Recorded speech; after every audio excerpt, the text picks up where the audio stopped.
Welcome to ITV. ముందుగా headlines చూద్దాం. అసెంబ్లీలో సాంకేతిక అభివృద్ధిపై సీఎం ప్రసంగం. క్వాంటమ్ టెక్నాలజీపై దృష్టి పెట్టాలని సూచన. సెషన్ పూర్తయ్యే వరకు హాజరవుతానన్న సీఎం. యువతకు ఆధునిక విద్యా అవకాశాలే లక్ష్యమని వెల్లడి.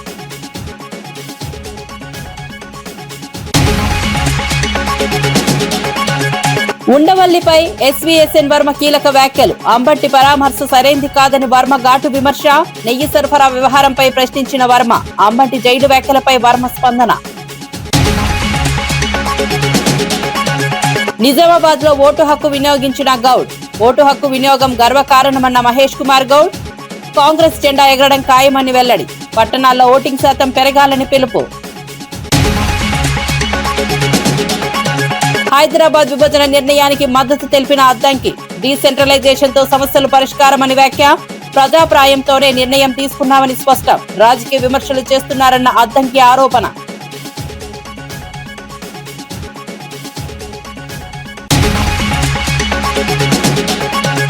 ఇక వార్త వివరాల్లోకి వెళ్తే, నిజామాబాద్ లోని సన్ఫ్లవర్ హై స్కూల్లో టీపీసీసీ అధ్యక్షుడు మహేష్ కుమార్ గౌడ్ తన ఓటు హక్కును వినియోగించుకున్నారు. రాజ్యాంగం కల్పించిన ఓటు హక్కును వినియోగించుకోవడం గర్వంగా ఉందన్నారు. నిజామాబాద్ గడ్డపై కాంగ్రెస్ జెండా ఎగరడం ఖాయమని ధీమా వ్యక్తం చేశారు. బీజేపీ మత రాజకీయాలు చేస్తోందని విమర్శించారు. ప్రజలు అభివృద్ధిని దృష్టిలో పెట్టుకుని ఓటు వేయాలని కోరారు. పట్టణాల్లో ఓటింగ్ శాతం పెరగాలని విజ్ఞప్తి చేశారు. ప్రజాస్వామ్య బలోపేతానికి ఓటు కీలకమని పేర్కొన్నారు. 2.5 గంటల్లో జరిగిన ఓట్ల శాతం చూస్తే కొంచెం తక్కువగా ఉంది. నేను రాష్ట్ర ప్రజలకి ఎక్కడైతే మున్సిపల్ ఎన్నికలు జరుగుతా ఉన్నాయో, ఏ కార్పొరేషన్ ఎన్నికలు జరుగుతా ఉన్నాయో అక్కడ విజ్ఞప్తి చేస్తా ఉన్నాను. ఓటు హక్కు అనేది ఒక అమూల్యమైనటువంటి వరం, రాజ్యాంగం ఇచ్చినటువంటి వరం. ఆ వరాన్ని సద్వినియోగం చేసుకోవాలని, సరైన పద్ధతిలో ఓటు శాతం పెరిగితే క్వాలిటీ ఉన్నటువంటి నాయకులు ఎన్నికే అవకాశం ఉంటుంది. అందుకే నేను రాష్ట్ర ప్రజలకి, నిజామాబాద్ పట్టణ ప్రజలకు విజ్ఞప్తి చేస్తా ఉన్నాను. తక్షణమే వచ్చి మీ ఓటు హక్కును వినియోగించుకొని నాణ్యమైనటువంటి నాయకుల్ని ఎన్నుకునే విధంగా దోహదపడాల్సిందిగా నేను కోరుతా ఉన్నాను. మున్సిపల్ ఎన్నికల్లో బీజేపీ వారు చాలా చోట్ల మొత్తం పేరిట ప్రజల్ని రెచ్చగొట్టే ప్రయత్నాలు చేశారు, ఇంకా చేస్తూనే ఉన్నారు. కానీ రాష్ట్ర ప్రజలు విఘ్నులు, ముఖ్యంగా నిజామాబాద్ ప్రజల విఘ్నులు, అభివృద్ధిని ఆకాంక్షిస్తున్నట్టుగా మనకున్న సమాచారం. కాబట్టి ఈ రాష్ట్రంలో జరుగుతున్నటువంటి మున్సిపల్స్లో 90% వరకు కాంగ్రెస్ పార్టీ గెలుచుకుంటా ఉంటది. నిజామాబాద్ పట్టణం కూడా కాంగ్రెస్ కైవసం చేసుకుని మేయర్ జెండా, కాంగ్రెస్ జెండా ఎగరవేస్తాం. జై కాంగ్రెస్.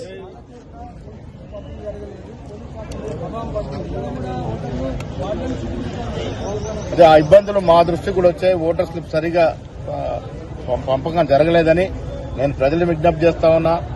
మీరు బూత్ వద్దకు వచ్చి మీ ఓట్లు ఎత్తుకొని మీ ఐడి ప్రూఫ్ చూపించి ఓటేయాల్సిన విజ్ఞప్తి చేస్తాం. కాంగ్రెస్ పార్టీ మొత్తం కార్పొరేషన్లు, మున్సిపాలిటీలో 90% కాంగ్రెస్ గెలుస్తుందని మంత్రి ఉత్తమ్ కుమార్ రెడ్డి విశ్వాసం వ్యక్తం చేశారు. పార్టీ దాదాపు క్లీన్ స్వీప్ చేయబోతోందని తెలిపారు. మున్సిపల్ ఓటర్లు స్పష్టతతో నిర్ణయం తీసుకుంటున్నారని అన్నారు. Assembly, parliament, cantonment, MLC, Jubilee Hills panchayat ఎన్నికల్లో కాంగ్రెస్ విజయాలను గుర్తు చేశారు. సంక్షేమ అభివృద్ధి కార్యక్రమాల వల్లే ప్రజలు మద్దతిస్తున్నారని చెప్పారు. మున్సిపల్ ఎన్నికల్లోనూ అదే ఫలితం వస్తుందని ధీమా వ్యక్తం చేశారు. అంటే ప్రతిపక్షాలు గత కొన్ని రోజులుగా, కొన్ని వారాలుగా మాట్లాడేవన్నీ కూడా అబద్దాలని చెప్పి రాష్ట్రంలో మున్సిపల్ ఓటర్లు చాలా స్పష్టమైన తీర్పు ఇవ్వబోతున్నారు. ఆ తర్వాతన్నా ప్రజల తీర్పుని గౌరవించి ఈ అనవసరమైన విమర్శలు మానేస్తే బెటర్. మనం ఈ 2 ఏళ్లలో చూస్తే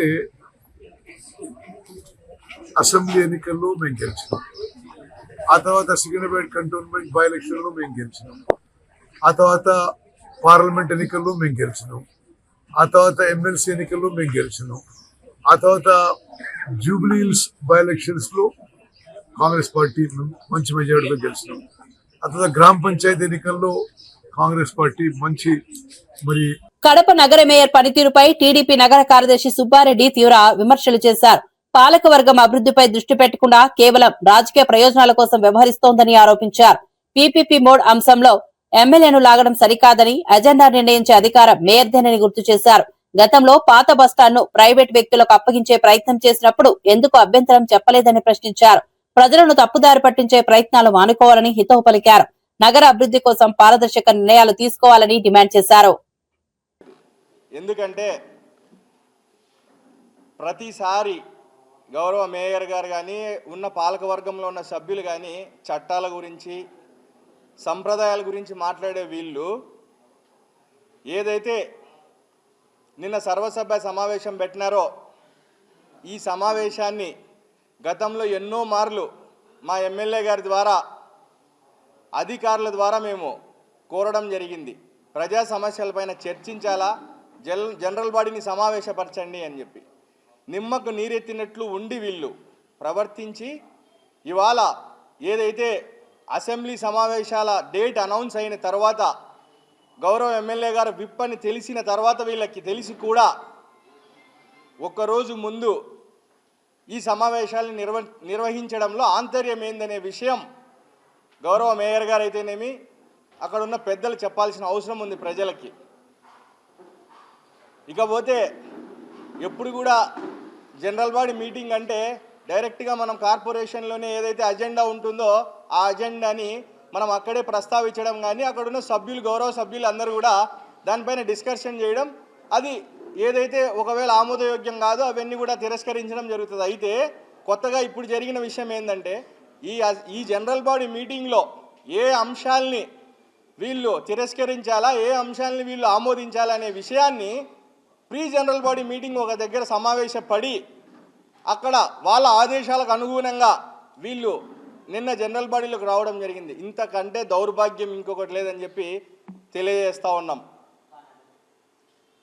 పీపీపీ మోడల్కి ఇక్కడ పెట్టిన అజెండాకి ఎలాంటి సంబంధం లేని మా ఎమ్మెల్యే గారి గురించి నిన్న సాక్షిలో కథనాలు రావడం నిజంగా చాలా దౌర్భాగ్యమైన పరిస్థితి.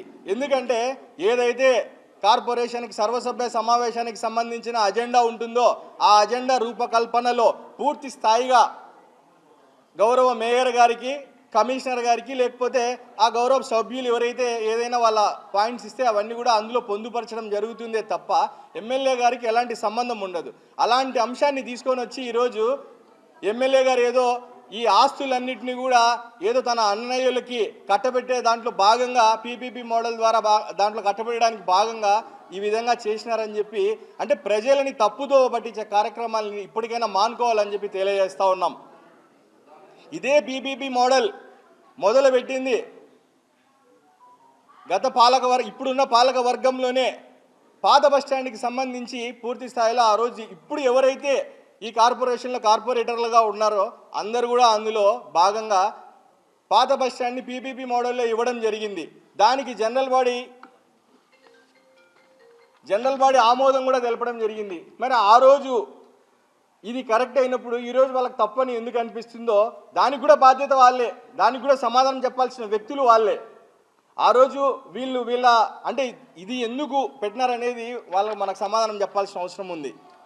ఇవన్నీ వదిలేసి ఏ సంబంధం లేని మా ఎమ్మెల్యే గారి మీద బురద చల్లాలనే కార్యక్రమాన్ని ఇప్పటికైనా మానుకోవాలని చెప్పి తెలియజేస్తున్నాం. ఎందుకు ఈరోజు ఈ ప్రెస్ మీట్ పెట్టి ఈ విషయాలన్నీ చెప్పాల్సి వస్తుందంటే మనం ప్రజలకు బాధ్యత చెప్పాల్సిన అవసరం ఉంది. ప్రజలకు మనం ఏదైతే ప్రజలు సంబంధించిన అందరికి కూడా మనం సమాధానం చెప్పాల్సిన అవసరం. సంగారెడ్డిలో పోలింగ్ సందర్భంగా కాంగ్రెస్ నేత జగ్గారెడ్డి చేసిన వ్యాఖ్యలు వివాదాస్పదంగా మారాయి.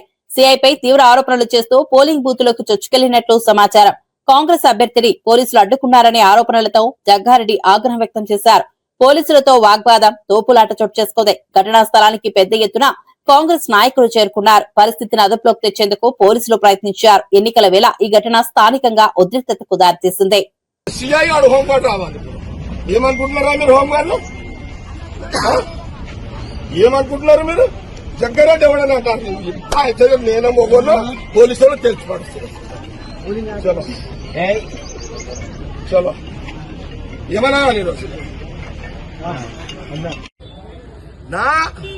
నా అడ్డుని గల్లబట్టి అతను ఫోజు తింటే ఊకోండి, సీఎని ఊకోండి.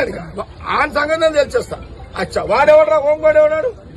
అరే హోంగాడు పాప 5,000 అరెస్ట్. ఒక అమ్మగా ఏ ఉంటుండే రాదా నా కొడుకు? చలో వాడు హీరో కాదు, వాడు గాండుగాడు, వాడు గాండుగాడు, సిఐ గాండుగాడు, సిఐ గాండుగాడు, వాడు గాండుగాడు. ఇంకా నువ్వు సినిమా హీరో అనుకుంటున్నావు? పోలీస్ నాకేంటాడు సిఐ నేను అపోజిషన్ కూడా చెప్తున్నా నీకు. నా క్యాండిడేట్ చేయు గల్లబట్టినంత ధైర్యం ఉందా సిఐకి?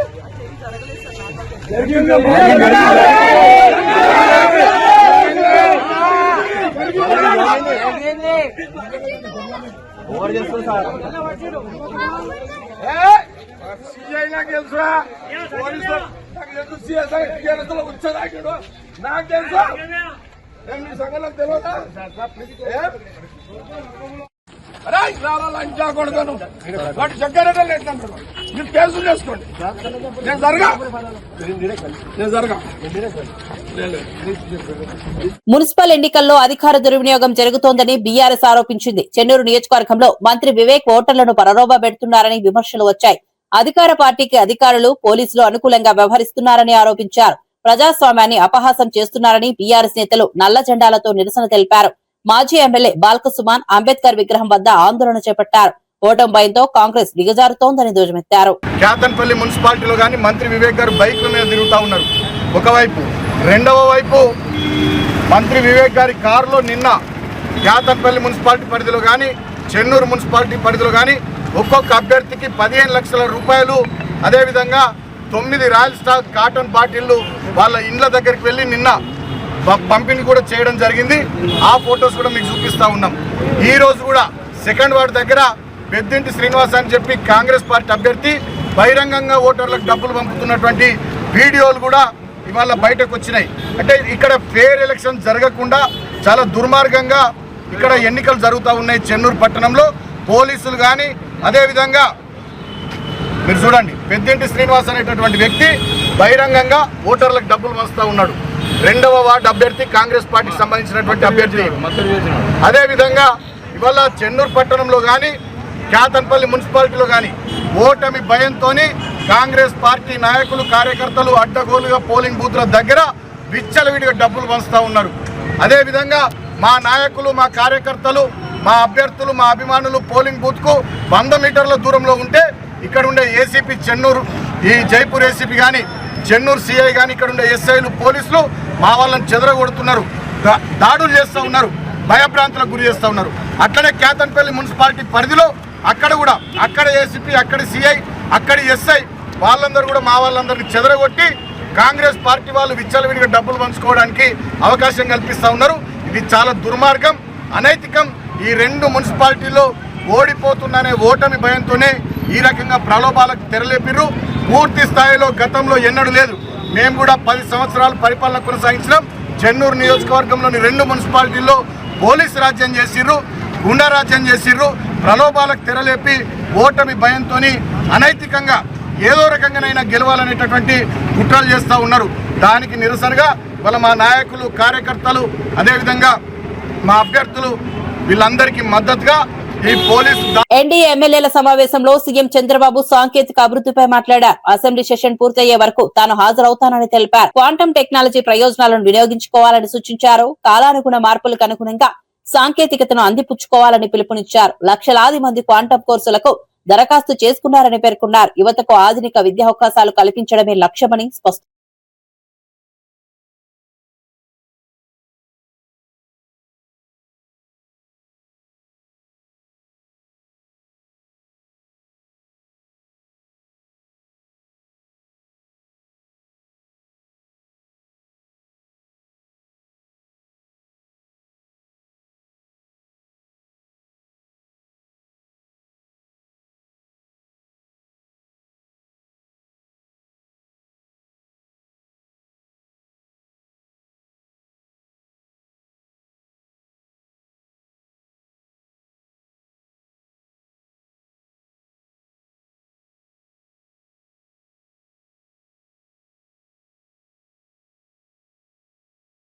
హైదరాబాద్ ను 3 డివిజన్లుగా విభజించే నిర్ణయాన్ని ఎమ్మెల్సీ అద్దంకి దయాకర్ సమర్థించారు. డీసెంట్రలైజేషన్ వల్ల ప్రజా సమస్యలు వేగంగా పరిష్కారం అవుతాయని అన్నారు.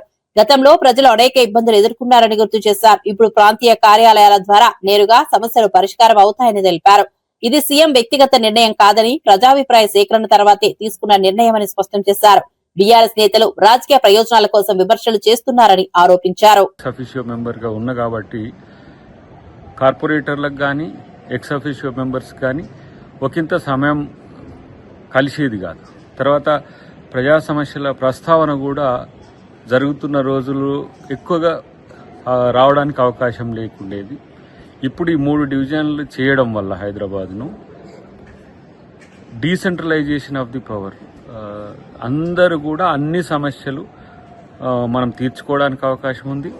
వేగవంతమైన అభివృద్ధికి మరో ఊతమిచ్చే విధంగా ముఖ్యమంత్రి గారి నిర్ణయం తీసుకోవడాన్ని మేమందరం కూడా స్వాగతిస్తున్నాం. బీఆర్ఎస్ పార్టీ ఏదో రాజకీయాల కొరకు మాట్లాడుతున్నది.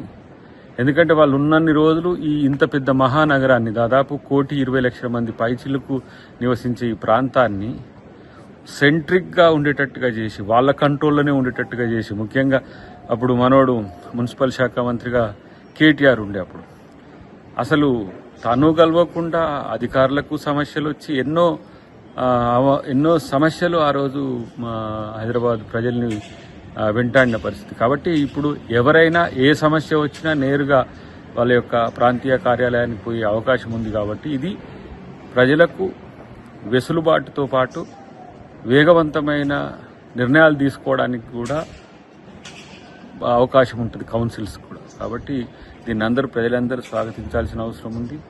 ఇది ఏదో తన సొంత నిర్ణయంగా తీసుకున్న నిర్ణయం కాదు. ముఖ్యమంత్రి గారు దాన్ని పబ్లిక్ డొమైన్లో పెట్టిండ్రు, విపక్షాల యొక్క అభిప్రాయాలు తీసుకున్నారు, తర్వాత ప్రజల అభిప్రాయాలు తీసుకున్నారు. ప్రత్యేకించి ప్రజల సమస్యలకి ఏ కోణం నుంచి పరిపాలన సౌలభ్యం ఉంటుందో ఆ విధంగా తీసుకున్నాం. కాబట్టి వీళ్ళు ఉత్తగానే ఏదో రాజకీయాల కోసం మాటలు మాట్లాడినట్టుగా బీఆర్ఎస్ నాయకులు కానీ లేకపోతే విపక్షాలు ఏవి మాట్లాడినా కూడా ఆ విషయాల్లో పెద్దగా స్టాంటిటీ లేదు. కేవలం రాజకీయాల కోసమే అలాంటి ఆరోపణలు చేస్తున్నట్టుగా భావించాలి. వేగవంతమైన మహానగర అభివృద్ధి కోసం ఈ 3 మండళ్లు పర్ఫెక్ట్గా పనికొస్తాయి. రేపు భారతదేశంలోనే అత్యంత పెద్ద నగరంగా హైదరాబాద్ ఆవిర్భవించనున్నది. ఈరోజు ఔటర్ రింగ్ రోడ్ పరిధి మేరకు విస్తరించడం వల్ల భారతదేశంలోనే భారత్కు ఫ్యూచర్ సిటీగా ఉండే అర్హతను సాధించబోతున్న ఈ నిర్ణయాన్ని మీరందరూ కూడా స్వాగతం. మున్సిపల్ ఎన్నికల్లో కాంగ్రెస్ పార్టీ దాదాపు 90% కార్పొరేషన్లు మున్సిపాలిటీలో గెలుపొందుతుందని మంత్రి ఉత్తమ్ కుమార్ రెడ్డి విశ్వాసం వ్యక్తం చేశారు. Assembly, parliament, cantonment, MLC, Jubilee Hills panchayat ఎన్నికల్లో ఇప్పటికే ప్రజలు కాంగ్రెస్ కు తిరుగులేని మద్దతు ఇచ్చారని గుర్తు చేశారు. మున్సిపల్ ఓటర్లు కూడా స్పష్టమైన ఆలోచనతో అభివృద్ధి సంక్షేమానికి ప్రాధాన్యం ఇస్తున్నారని తెలిపారు. కాంగ్రెస్ ప్రభుత్వం చేపట్టిన పథకాలు, పట్టణ అభివృద్ధి కార్యక్రమాలు ప్రజల్లో విశ్వాసం పెంచాయని పేర్కొన్నారు. ఈ ఎన్నికల్లో కాంగ్రెస్ దాదాపు క్లీన్ స్వీప్ చేస్తుందని, ప్రజలు మరోసారి తనపై నమ్మకం ఉంచుతారని ధీమా వ్యక్తం చేశారు. అంటే ప్రతిపక్షాలు గత కొన్ని రోజులుగా, కొన్ని వారాలుగా మాట్లాడేవన్నీ కూడా అబద్దాలని చెప్పి రాష్ట్రంలో మున్సిపల్ ఓటర్లు చాలా స్పష్టమైన తీర్పు ఇవ్వబోతున్నారు. ఆ తర్వాతన్నా ప్రజల తీర్పుని గౌరవించి ఈ అనవసరమైన విమర్శలు మానేస్తే బెటర్. మనం ఈ 2 ఏళ్లలో చూస్తే అసెంబ్లీ ఎన్నికల్లో మేము గెలిచినాం, ఆ తర్వాత సికింద్రాబాద్ కంటోన్మెంట్ బై ఎలక్షన్ లో మేము గెలిచినాం, ఆ తర్వాత పార్లమెంట్ ఎన్నికల్లో మేము గెలిచినాం, ఆ తర్వాత ఎమ్మెల్సీ ఎన్నికల్లో మేము గెలిచినాం, ఆ తర్వాత జూబ్లీహిల్స్ బై ఎలక్షన్స్ లో కాంగ్రెస్ పార్టీ మంచి మెజారిటీతో గెలిచినాం, ఆ తర్వాత గ్రామ పంచాయతీ ఎన్నికల్లో కాంగ్రెస్ పార్టీ మంచి కూటమి ప్రభుత్వం ఇచ్చిన హామీల్లో ఒకటి కూడా పూర్తిగా అమలు కాలేదని వైఎస్ఆర్సీపీ ఎమ్మెల్సీ వరద కళ్యాణ్ విమర్శించారు. అయినప్పటికీ గవర్నర్ ప్రసంగంలో విజయ గాథలుగా చూపించారని ఆరోపించారు. గత 2 బడ్జెట్ల ప్రసంగాల మాదిరిగానే ఈసారి కూడా వాస్తవాలను వక్రీకరించారని అన్నారు.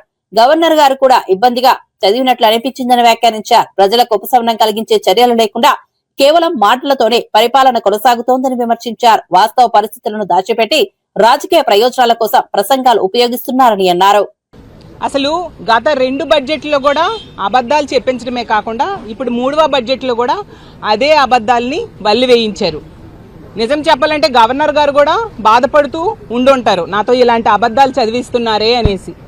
ఎందుకంటే ఈ రాష్ట్రంలో ఈ 19 నెలలుగా ఇచ్చిన ఏ ఒక్క హామీ అమలు చేయలేదు. ఒక దుష్ట పరిపాలన సాగుతూ ఉండే పరిస్థితి.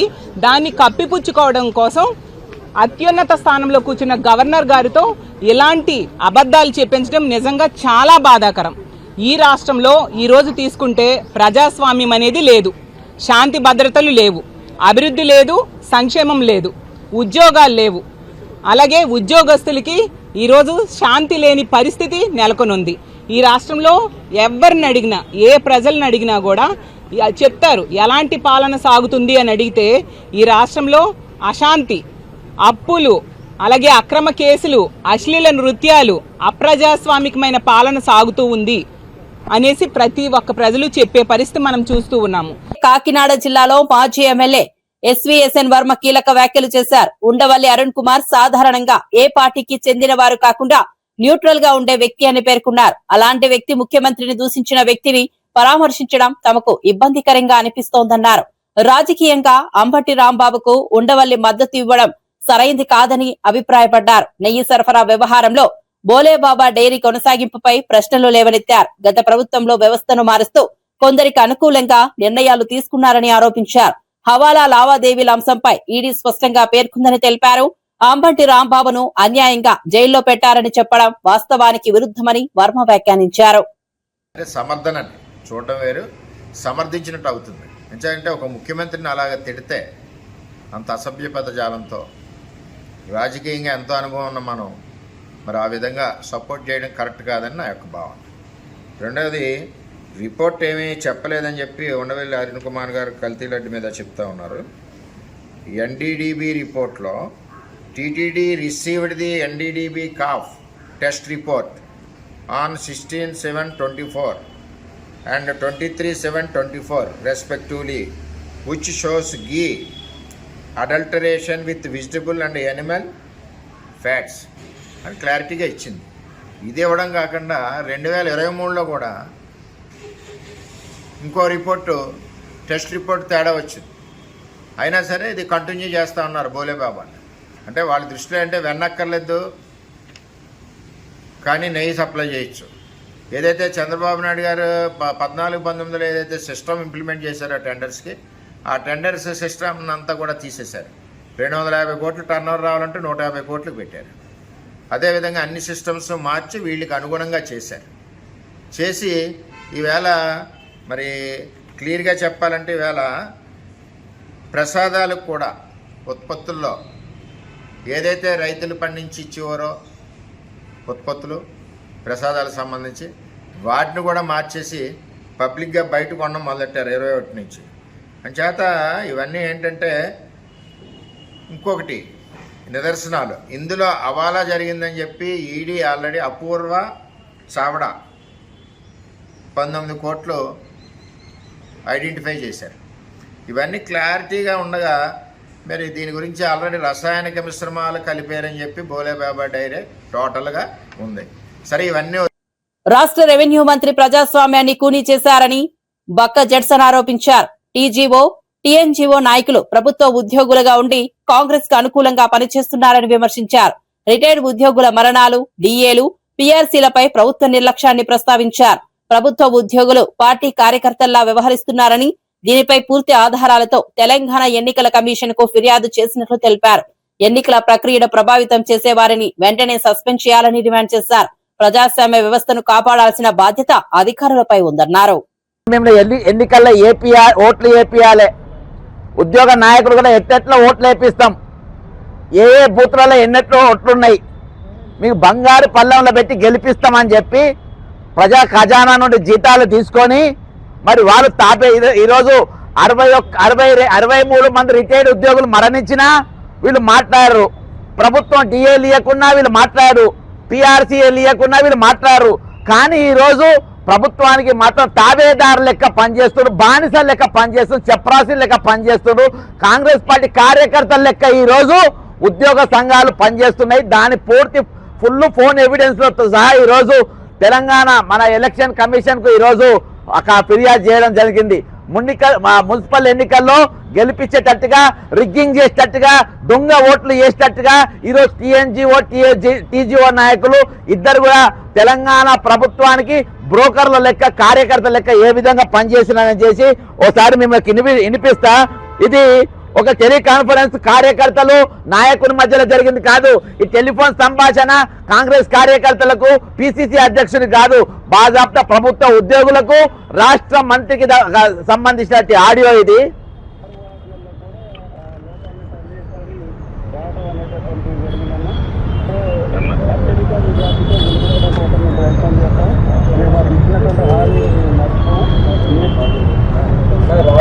ఒక నిమిషం మీద క్లియర్గా వస్తలే, మీకు ఇంకో క్లియర్ వాయిస్ వినిపిస్తా ఆడియో. రైట్, ఇది వినిపిస్తా. అయితే ఈ రోజు బాజాప్తా అమెరికాతో కుదిరిన ట్రేడ్ డీల్లో ప్రధాని మోదీ దేశ ప్రయోజనాలను తాకట్టు పెట్టారని రాహుల్ గాంధీ లోక్సభలో ఆరోపించారు. సాధారణ పరిస్థితుల్లో ఇలాంటి ఒప్పందం సాధ్యమా అని ప్రశ్నించారు. ప్రత్యేక పరిస్థితులను ఉపయోగించుకుని అమెరికా భారత్ పై ఒత్తిడి తెచ్చిందని పేర్కొన్నారు. ఎఫ్స్టీన్స్ ఫైల్స్ అంశం కూడా దీనికి కారణమై ఉండవచ్చని సూచించారు. ప్రభుత్వం పారదర్శకతతో వ్యవహరించాలన్నారు. దేశ ఆర్థిక వ్యూహాత్మక ప్రయోజనాలపై స్పష్టత ఇవ్వాలని డిమాండ్ చేశారు. అధికార పక్షం ఈ ఆరోపణలను ఖండించింది. But sir, the interesting thing is, that I know that the Prime Minister would not sell India under normal circumstances. He will not do it. You know why he sold India? Because they are choking him. Mr. Rahul, address to the chair, please. He has sold India because they are choking him. They've got a grip on his neck. Speaker साहब, मैंने बोला जब चोक लगाते हैं दूसरे व्यक्ति की आंख में देखते हो तो डर दिखता है सर, पीएम की आंख में डर दिखता है, दिख रहा है सर आंख में आंख नहीं मिला पाते हैं. स्पीकर सर दो चीजें हैं सर. एक sir Epstein case sir, 3 million files are still locked up. उसका इस विषय से कोई संबंध नहीं. मैं क्यों बोलूं? I will not allow you. आप कौन होते? మరిన్ని అప్డేట్స్ కోసం చూస్తూనే ఉండండి ITV.